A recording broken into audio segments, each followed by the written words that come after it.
Hi IronHackers, my name is Marlene Proman and I'm a PhD student at the Research Center of Open Digital Innovation at Purdue University. And this is the third tutorial that is designed to help you achieve good quality design and usability in your mashup designs. Your first tutorial introduced you to the design elements. The second tutorial gave you an insight into design principles with which to organize your elements. Now, this third tutorial will start off by defining user-centered design, what it is and how to leverage it to your advantage. And then it will walk you through one by one the commonly known usability heuristics for web design. So user-centered design is a process where the primary focus is on the end user of the product. So you've got to get to know who you're targeting before you pursue your design. And also you ought to know or get familiar with the context in which your targeted users will be using your product. Rather than requiring users to adapt their behaviors to learn to use your system, you should design the web page to actually fit your targeted users' expectations and needs.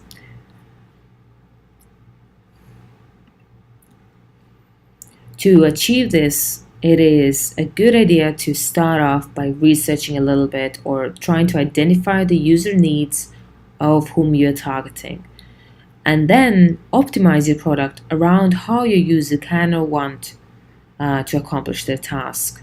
And of course, consider the context in which they will be in when using your site. The goal of user-centered design is to reduce the learning curve of the end users, and in so doing maximize their joy when using a product. Now, the International Organization of Standardization that defines human-computer interaction requirements defines usability as the extent to which a product can be used by specified users to achieve specified goals with effectiveness, efficiency, and satisfaction in a specified context of use.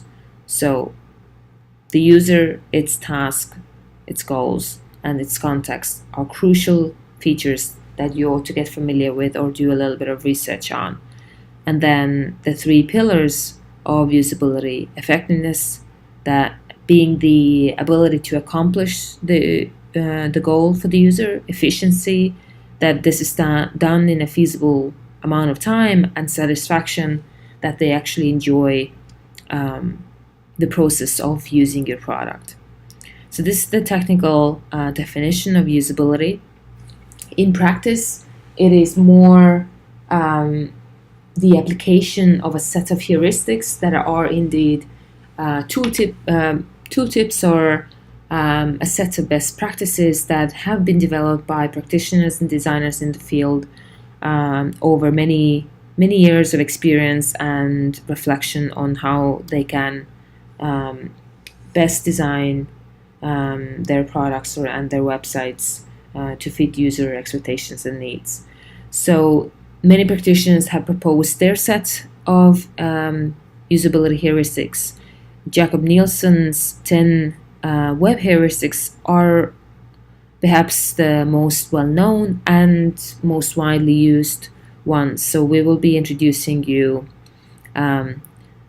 these in this tutorial. So they refer to visibility of the system status, mapping in terms of matching the system and the real world, the system being your website, then granting user freedom or at least perceived freedom and control when using your software, consistency with what else is out there, helping them prevent errors, helping them recognize rather than having to memorize how to use a site, allowing them different pathways into achieving their task, leveraging minimalist design so it's not cluttered or confusing, allowing them to recover from errors and affording them help when they need it. And we shall explore these heuristics by evaluating the Dropbox homepage. If you had a look at the slide deck before this tutorial, then you perhaps already have wondered about which heuristics informed which design features in this interface. But I shall hereby introduce you to the heuristics one by one and briefly illustrate how each heuristic has been used or applied to in the Dropbox interface. So the first heuristic refers to the visibility of the website's status. In essence, it means that the user knows what is going on at every single moment when they're using your site. So this means that you as the designer need to give appropriate feedback or code the system to give, or the interface to give appropriate feedback about what is going on at all times, and do so within reasonable time. And this is where the feedback design features become a little tricky, is because you might be wondering, what is reasonable time? So if user input is made visible immediately, such as this toggle button, you don't really need any further feedback. But if the feedback takes more than 1 second, then yeah, sure, it's tolerable for the user, but it's not an immediate feedback. So you should give user some indication that the system is processing their input and output will be expected soon. But if it takes more than 10 seconds, it is rather important that your system will give the user feedback in terms of how long, or an estimate in terms of how long this will take, because this is important for managing user expectations, as they might be busy, they might need to actually halt and leave, and etc. So like in Uber's case, you want to know how long the car is so that you give enough time or enough information for the user to potentially cancel the ride if they are in a rush and can't wait for 10 minutes. And rather they'll pick up a taxi. Other system status elements include actually procedural information to give an indication where the users are, or if there is nothing yet, let's say, uploaded in a site, then giving an indication that this page is currently empty, and indeed nothing is loading. So first off, we have the information feedback that who is logged on, but also, as I referred to earlier, the status. Where is the user actually positioned within this site? So by using the black highlighter across otherwise blue color, like menu colors, the user can understand that they're in the personal section and that personal section is currently empty. Furthermore, like I mentioned just a few minutes back, this visual here and this confirmatory statement here actually lets the user know that there is really nothing here and they're not just staring into a blank page, potentially anticipating if something could be still loading. So this is nice and clear, and user will not waste their time waiting for anything. Then the second heuristic is the match between the system and the real world, and this essentially refers to the fact that the system that you're designing should be speaking to the user in their language. So if you're talking about throwing something to the trash, then leveraging an icon that actually conveys that and reflects and builds on the physical interaction that the user already is familiar with in the real world makes this icon easy to perceive and understand in terms of what the end result of this input would be. So we all know the floppy disk. Some of you might be too young to remember using any of this, but you're familiar with this now as a save icon. Similarly, so this is a kind of a grandfathered user interface feature that has just not seen an update. But newer elements like post-its, or in the iPhone case, you can see how all of these are referring to visual icons that actually come from other matters of life.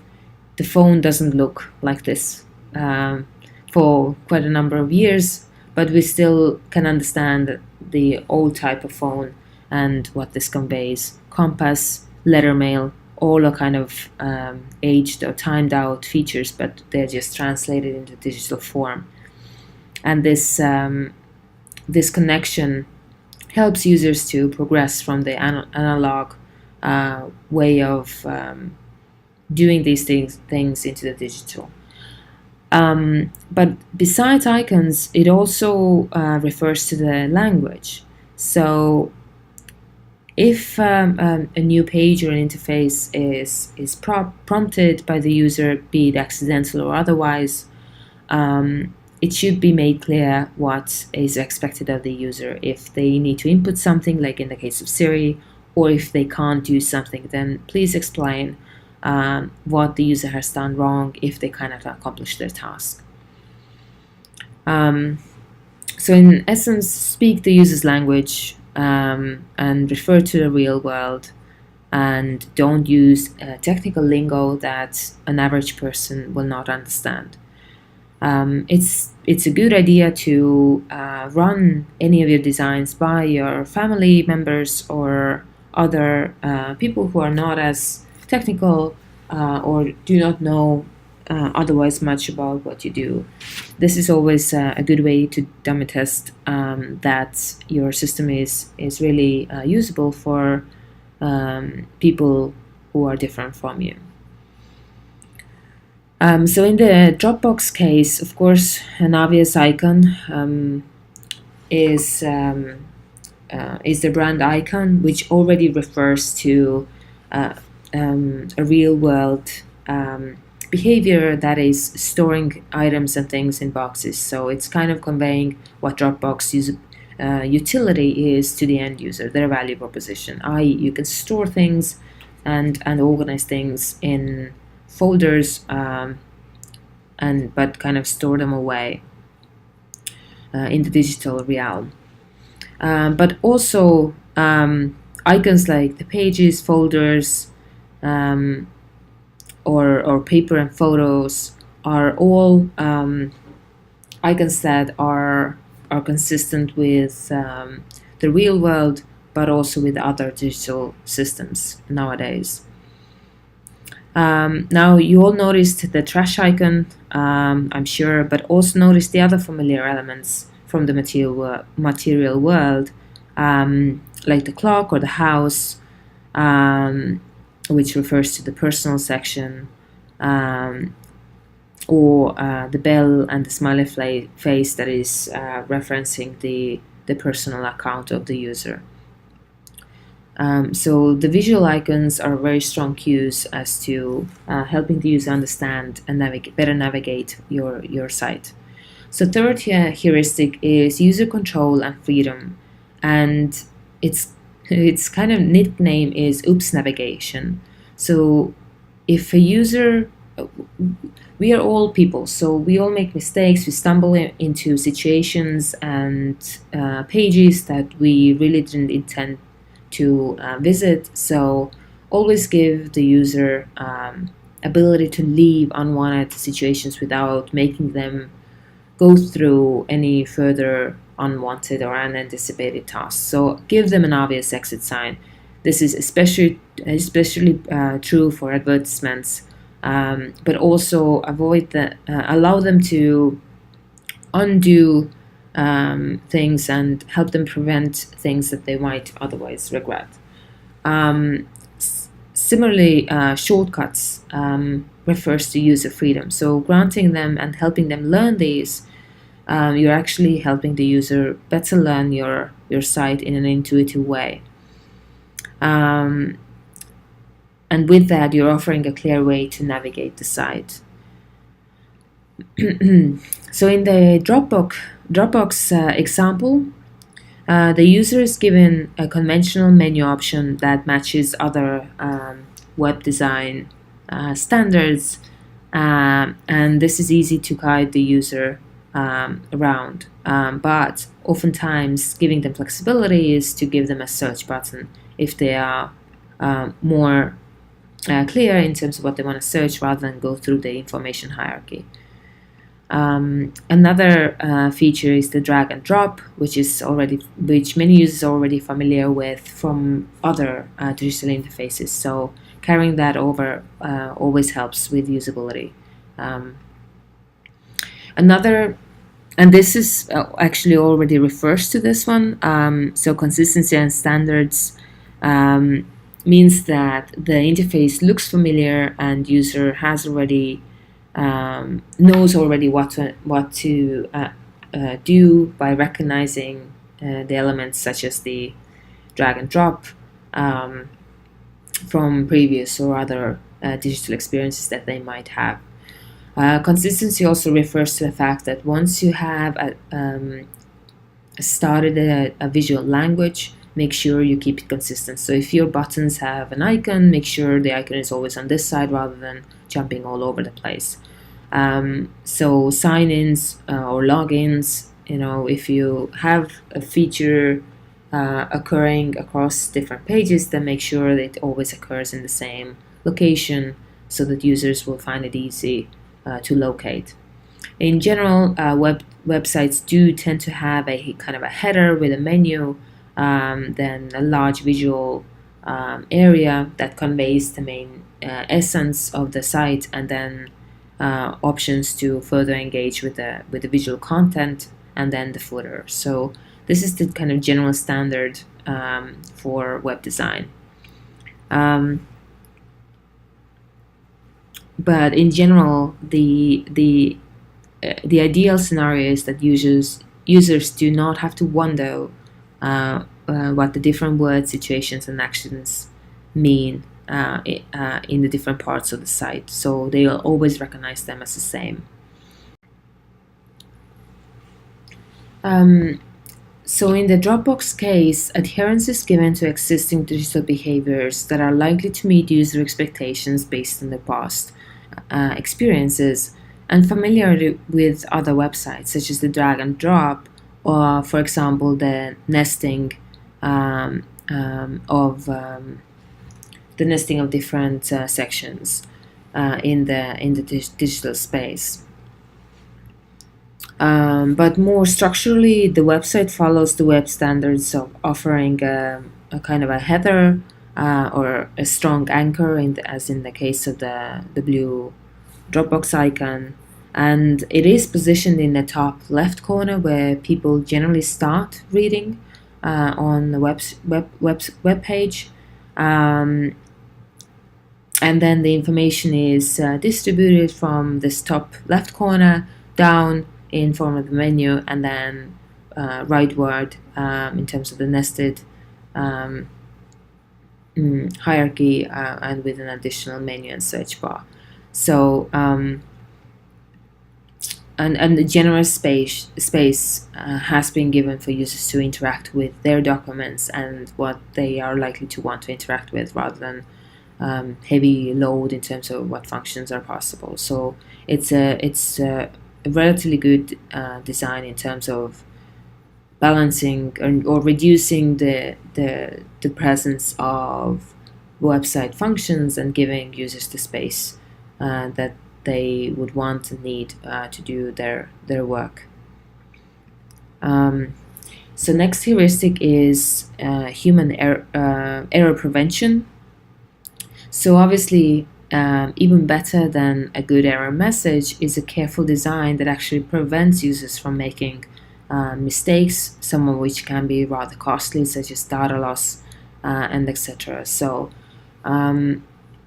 always a good idea is to ask users, prompt them to confirm if they want to override any files or if they want to discard any work in progress work, whereby they are likely to lose it, like delete history. So here in this case, they have actually asked them to tick the box, and only then the delete button would become available. So they have really made sure that the user will not by accident lose their information.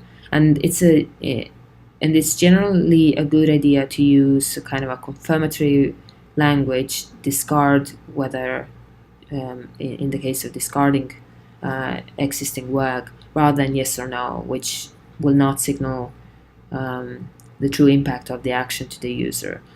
Similarly, iPhones like loop to help users not make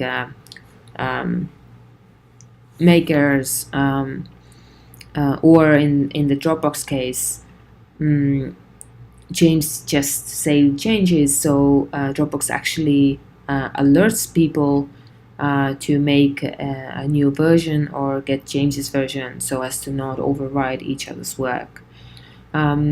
Another heuristic is recognition rather than recall. So this is literally reducing the cognitive load on users' memory, so that they really can know what to do every step of the way without actually having to remember much the steps that they need to take, but rather there's visual cues to indicate what they are likely to find under this function. So in the case of type fonts, for instance, you have a preview of the typeface rather than them having to remember the exact name, even if they have had exposure to the type font already, or preview is good also for exploration, so that they can actually skim and see what they might like.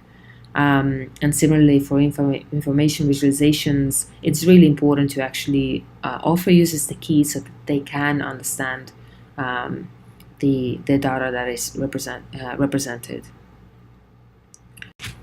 So in Dropbox, for instance, the menus highlighting where the users are actually helps them recognize what to do. Let's say if they're working in two different Dropboxes, copying and pasting stuff over, then recognizing that, okay, I'm in the personal, so here I either copy from or paste to. So it's a good recall design for that reason.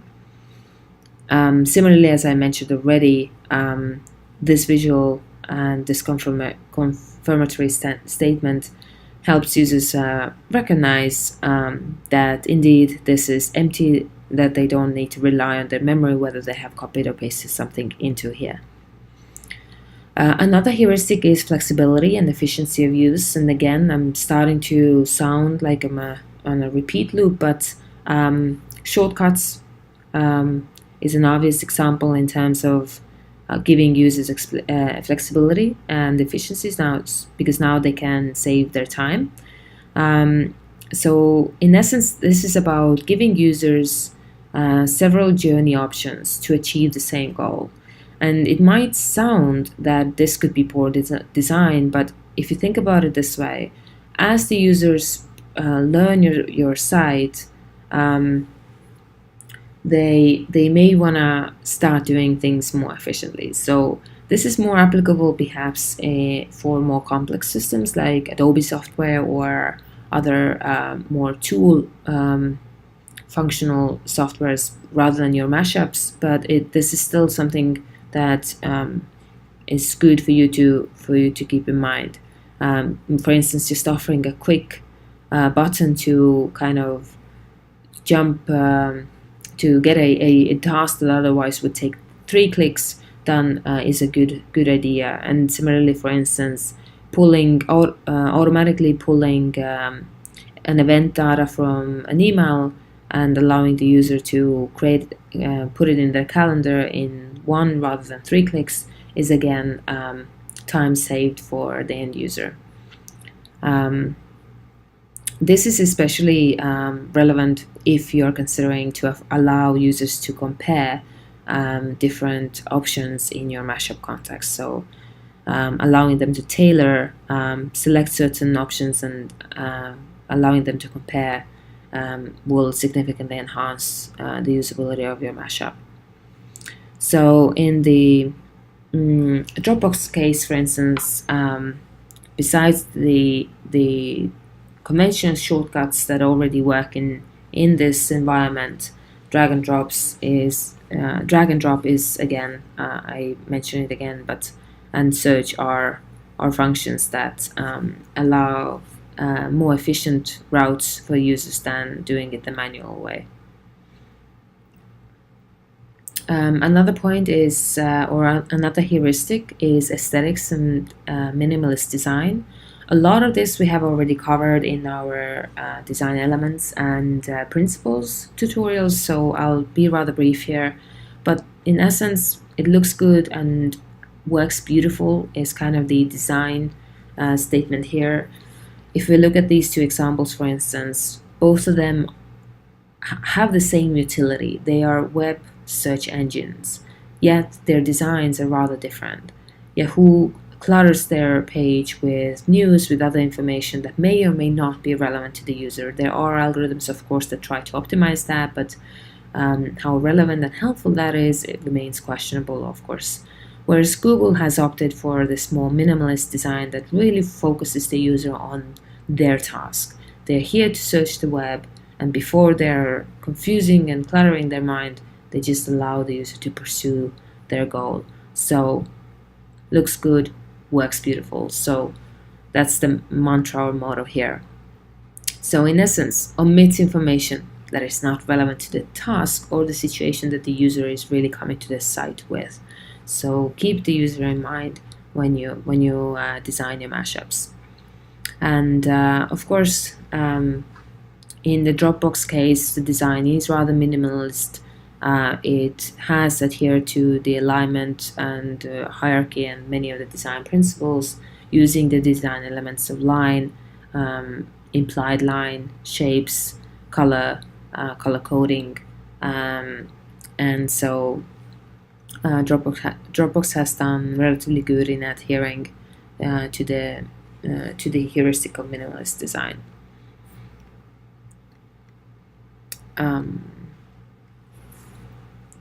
So the ninth heuristic is recognize, diagnose, and recover from errors. So allowing users to do these three things.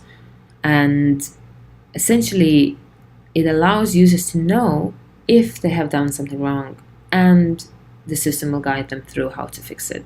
So here is the recognition, for instance, that helping user recognize that they potentially have made an error. There's a slide description offered in terms of what potentially could have gone wrong, and it's presented in a language that the user can easily digest and understand, and then guiding the user to an index that potentially offers them a way to recover from their error. So if it's data loss, recovering that data or whatnot. And if potential action is likely, if the system is planning on taking action to help the user, then it's pivotal that the system does describe what is about to happen and grant the user the ability to say no.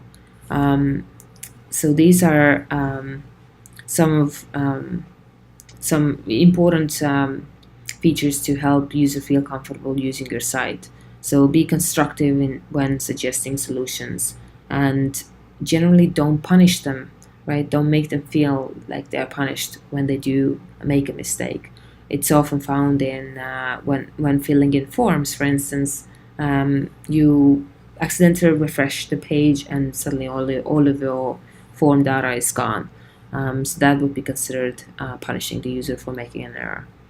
In the Dropbox case, for instance, here we see that alert is given to us, and that we have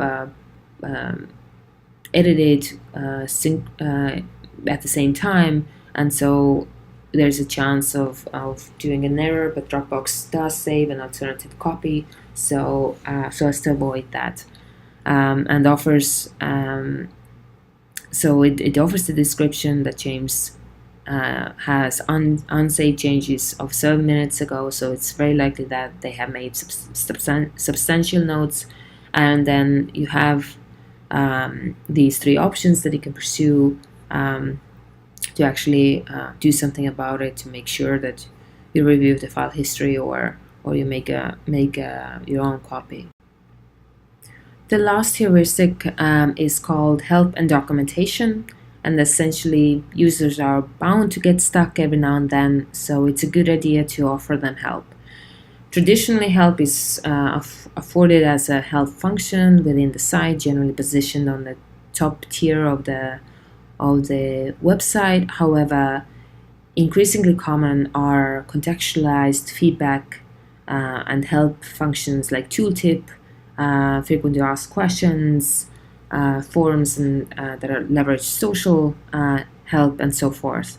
So, what is help and what is documentation in contemporary web design is a little bit up for experimentation, grab, and interpretation. But help information should be easy to search and locate, so as to avoid users going around your website and looking for it, getting increasingly frustrated.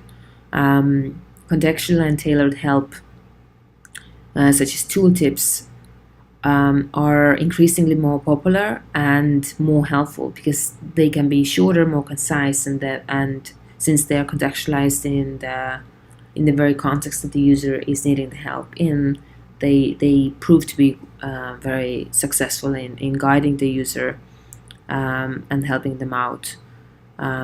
So generally the policy, the smaller the help section, the more effective and efficient it can be. Now, if we look at the Dropbox page, then interestingly enough, we don't find a help session or help section. So I'll leave this question up to you, whether this is good or bad design, and whether what the reason behind this could be. With that critical thought, I conclude our third and final tutorial on usability.